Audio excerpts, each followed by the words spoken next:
You may have heard the quote from a popular African-inspired Hollywood movie, but do you know the story behind its origin? Long ago, there were people deep in the rainforests who traded along its riverbanks. They were a unique set of people who were predominantly independent, industrious, and focused on building economic wealth. What started as simple trade in camelwood, horses, and cows grew into something particularly sinister.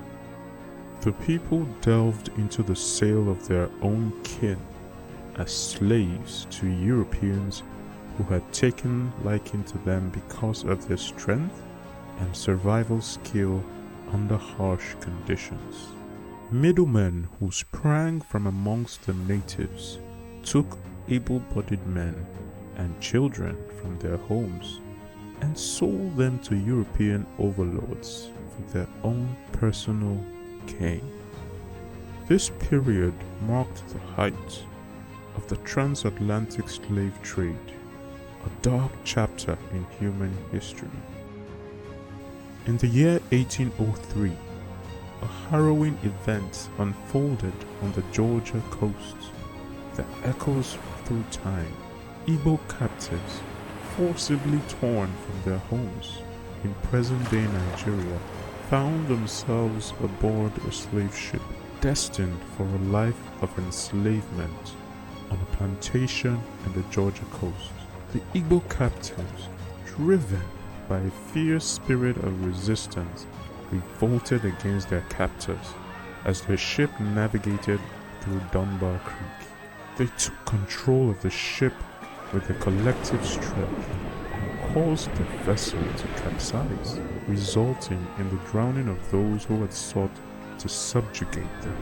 They then marched ashore, led by their high chief, line by line, chained together, singing with one loud voice and in unison.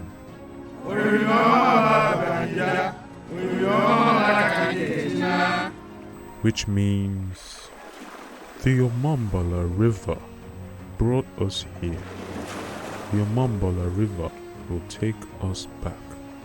At the chief priest's directions, they walked into the waters of Dunbar Creek, committing mass suicide.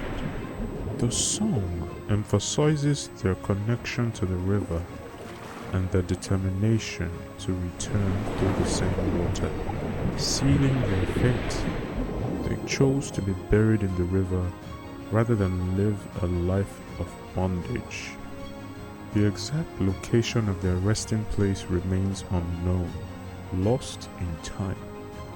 Their final act of resistance and sacrifice has given rise to enduring mysteries.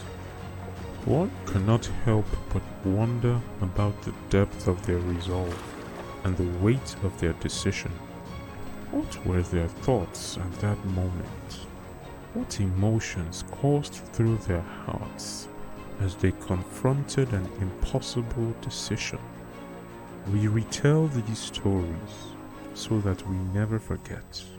Perhaps, faced with similar circumstances, what choices would you make in the pursuit of freedom and dignity?